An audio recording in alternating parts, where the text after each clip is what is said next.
Hello, Liam Horan here from Planet Youth. And last night we had the second in our series of support nights for parents of children at the pre-teen stage, particularly in 5th and 6th class of primary school. And last night, as always, Gina Dowd, adolescent psychotherapist, addressed the gathering, took some of their feedback, listened to what parents had to say. Gina, last night, what struck you most about the feedback on where parents are right now at this time in the evolution of COVID-19 in the summer of 2020?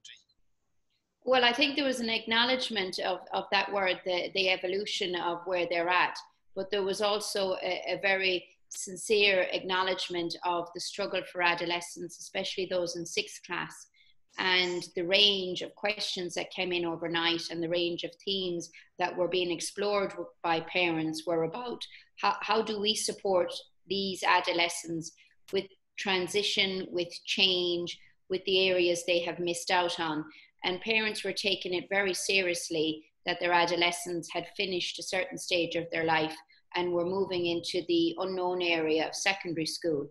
And they demonstrated a lot of understanding, a lot of compassion for that stage of life and how they would like to get it right and where exactly they need to be navigating their support and where they need to navigate their adolescent to cope with this next stage of their life, really. I take it that this is an already difficult stage in life for young people and their parents without the further complication of COVID-19. It is, Liam. When I think of my practice and who presents to me, there's often a huge change between 5th and 6th class. And it's when our social group changes, when puberty is starting, when adolescents are starting to come online about their needs and their wants, and a natural separation from parents in terms of friendships taking precedence, sport taking precedence, and that whole shame factor that is synonymous with adolescence begins. So it begins that uphill journey of really, who am I and what do I want and how can I fit in? And I want to be different, but I want to be the same as everyone else.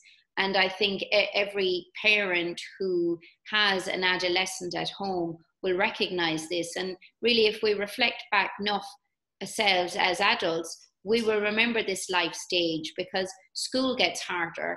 And then it's that whole transition to secondary school and what to expect. And again, will I fit in? Are my friends going? Is the homework going to be harder? And we do prize ourselves on education in this country, and we do have a fairly good system. So it's natural that there are going to be worries and concerns about this next stage and all the risks that it brings in terms of trying to parent your adolescent who is now trying to emerge in the world with their own identity and their own sense of who they are too. Okay, well, we're going to go through some questions, and I'm going to just bring that up on the screen now. And in fact, these questions in reality are an amalgamation of questions that were asked both last night and in follow-up emails as well, where people emailed communications@planetyouth.ie. I take it you can see the screen okay there, Gina?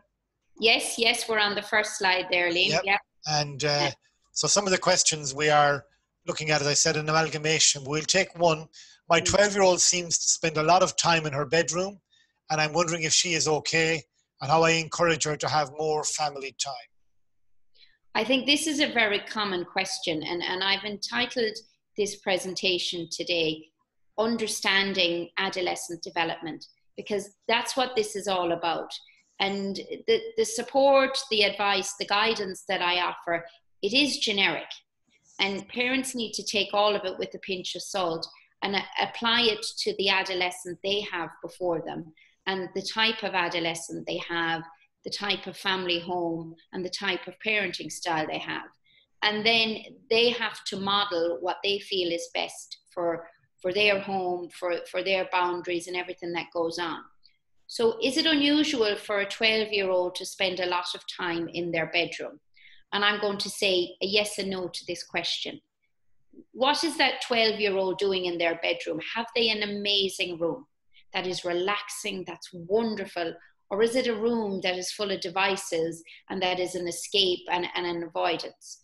What are the the rules as such in this family. Do we go to our rooms to relax? Do we go to get away? Every adolescent, you know, goes to their room at some point to avoid contact, to escape, to get peace of mind. So it depends how this room has been set up. And then it depends what this 12-year-old is like. So a lot of time is that day and night in the bedroom at the moment. And let's think back to the comments last night that our system has changed with COVID-19. So the school routine, the homework routine, the activity routine has changed. So people are at home more. Are we all spending more time in our room? Are we all spending more time in the garden, on the couch? What is actually happening is what I'd ask this parent to think about. And then what is their exact concern? Are they concerned that they're too much on their own? Are they concerned that it's too much time on their device in their bedroom? Are they concerned that this adolescent has suddenly become withdrawn and doesn't want to share, doesn't want to think? There's a natural change that happens in that 11, 12-year-old, more time with friends, more time listening to music, more time like in their own company, which we like to encourage children to do.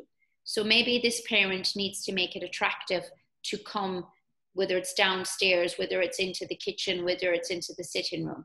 Encourage a shared activity and something enticing, introduce movie night again. Go into their bedroom, sit on their bed with them. What's happening in this space? What are you listening to?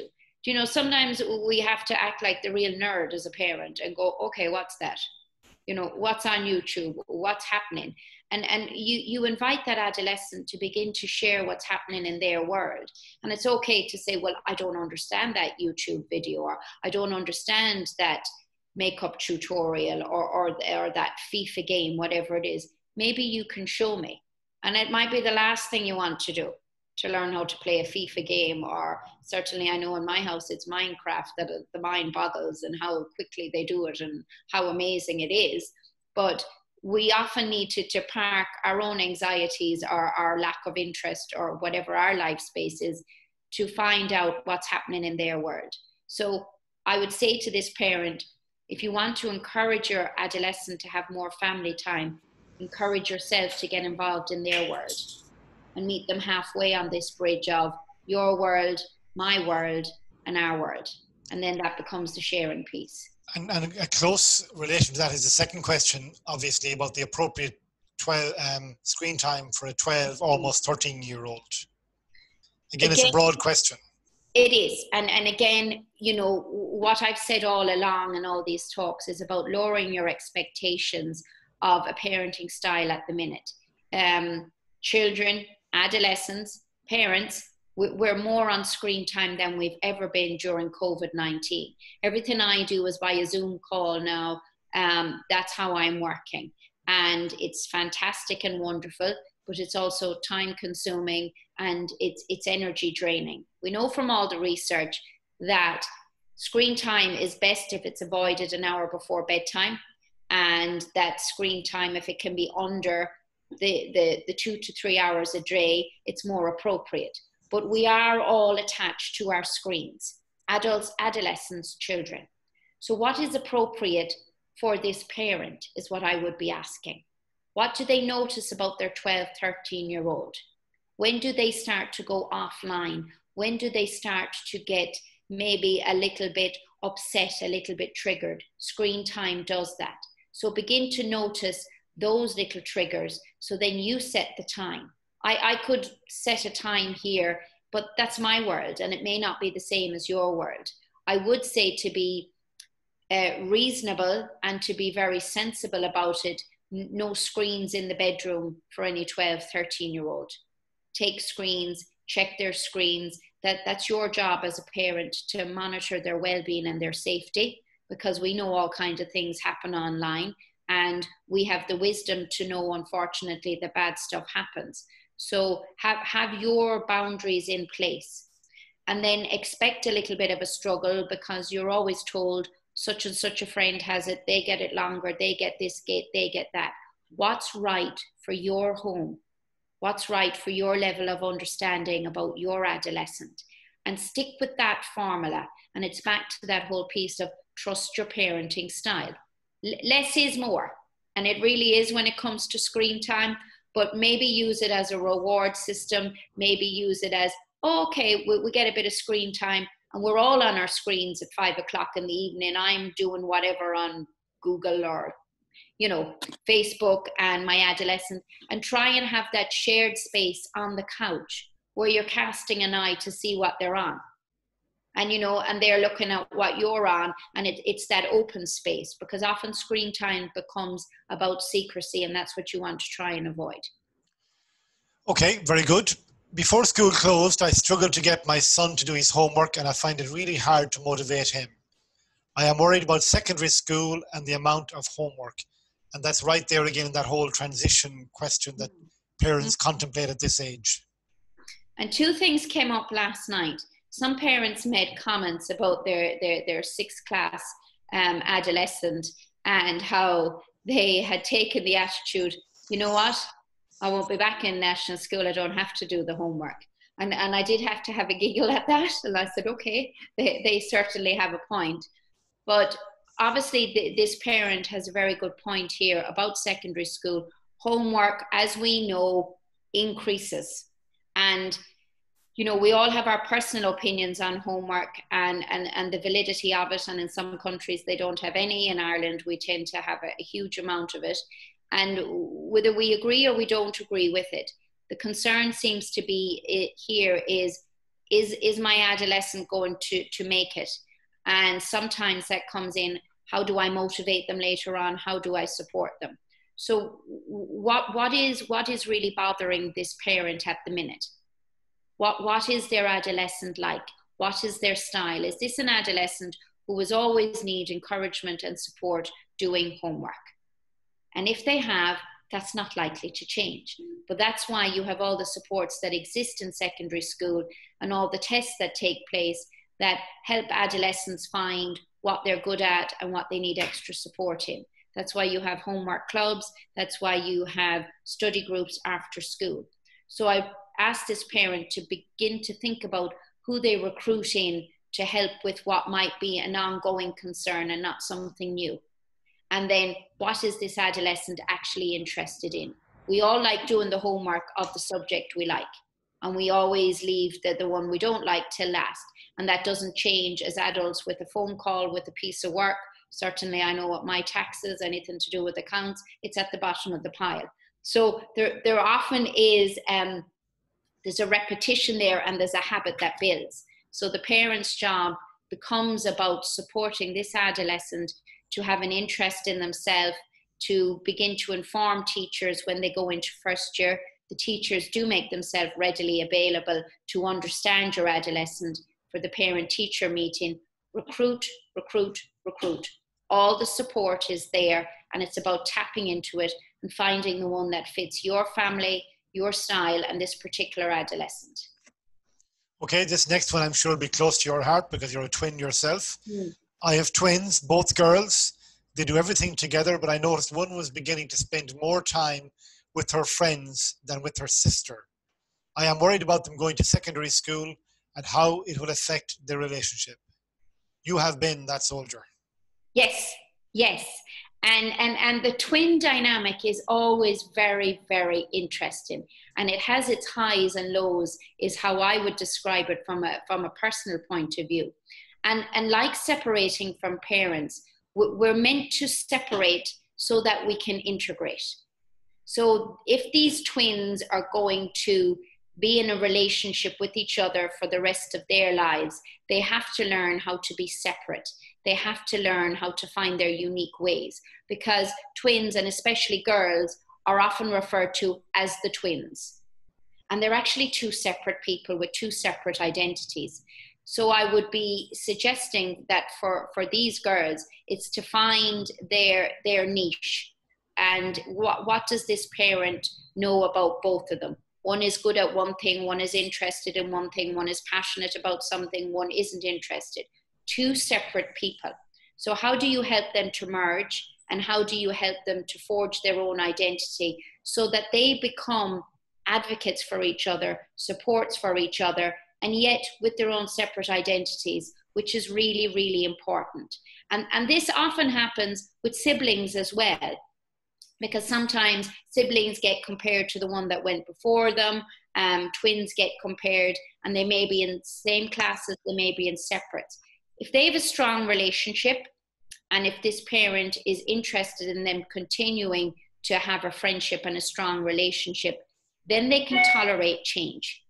And that's really important to remember. There is a bond between twins. It doesn't mean they always get on. It doesn't mean they're always the best of friends, but there is a bond. They've shared a womb space together.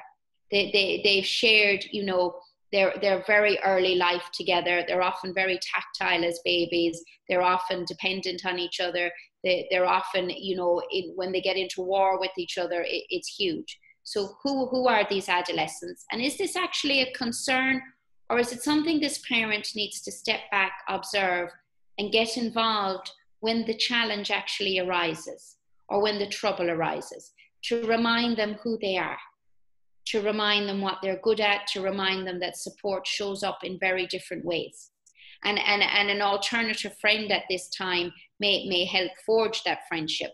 But how wonderful to see them doing separate things, different things, but then maybe they meet together at the dinner table, they meet together on a Saturday, and it all becomes part of this integration, or this disembedding from childhood, because often that's what the 11, 12-year-old is about, that early stage of adolescence. We start to disembed from our whole childhood stage, and we start to integrate into the whole adolescent.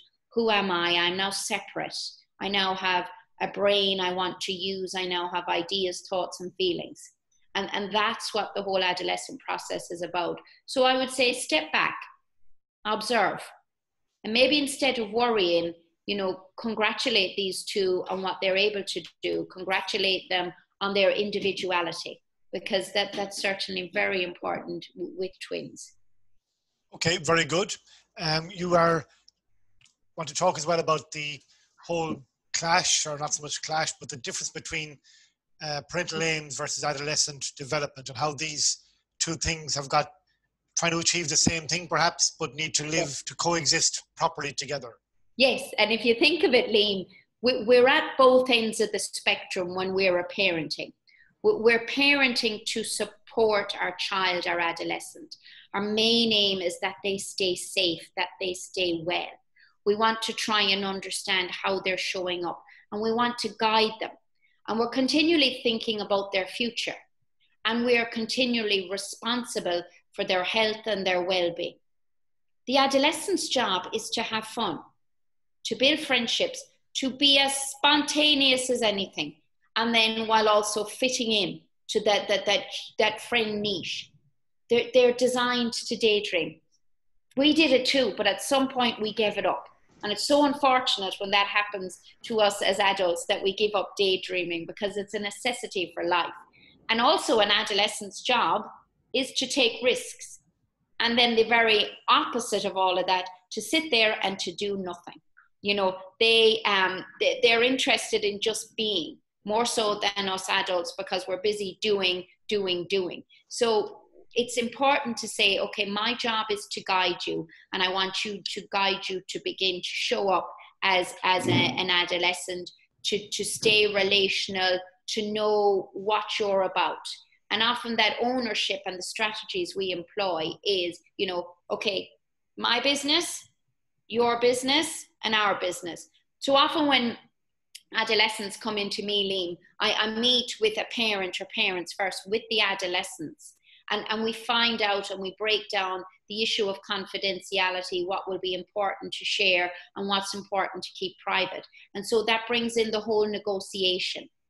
And being a parent is about believing in magic. It really is. And sometimes we have to magic up our adolescents to know that they're going to make it, and to know that they're going to turn out to be decent human beings. But at all the time, we're trying to operate within a set of rules and a set of boundaries. I tend to leave the rules to society and to school and to major organizations, and I tend to focus more on boundaries as a parent and as a therapist, because boundaries have flexibility in them. And boundaries allowed for shifts, and they allowed for change, and they allow for a life space to begin to emerge.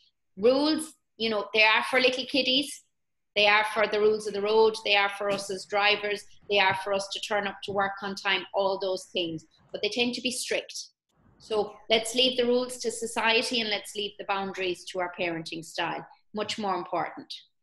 Okay, very good. And again, this is to develop that point further. You know, what does the adolescent need? What's going on? What do they need? To try and decipher that as a parent, you feel is a big challenge, one of the big challenges of parenting. Well, often if you think of yourself as an adult and you're having a bad day or something is happening, you know, you often have to just stop. And you have to ask yourself, what's happening here? Am I overthinking? Am I getting overwhelmed? Am I hungry? Am I tired? And then we can move to that separate piece, then what's needed. So as a parent, you're observing your adolescent. They've just come home from school, they're monosyllabic, they're not talking, what's happening? Okay, they've been at school all day, they're possibly tired, they're possibly hungry, they possibly had a fight. And we have to zip the lips as parents, and we have to stop asking them, are you okay? Because we get the same answer. So what's needed? And we just, you know, we do the very, very simple but important things of nurturing and minding and making the dinner. And then we wait till later on for the conversation. And we open up that avenue of support. And that means supporting your relationship with yourself as a parent, your relationship with your adolescent. And that's what it really comes down to, is supporting the relationship all the time. And it's always about remembering who you are. And if we know who we are, we know what's happening, and then we tap into that inside wisdom and knowledge about what's needed. Now, adolescent may not always agree about what's needed, but at least you start to give offerings of, this is an option, we can negotiate, I'll leave it with you. And it's that ongoing building that communication style and that relationship. Okay, as always, plenty of food for thought there, and hopefully lots for parents to chew upon and get some value from, hopefully. Thank you very much, Gina Dowd, adolescent psychotherapist. Thank you, Liam.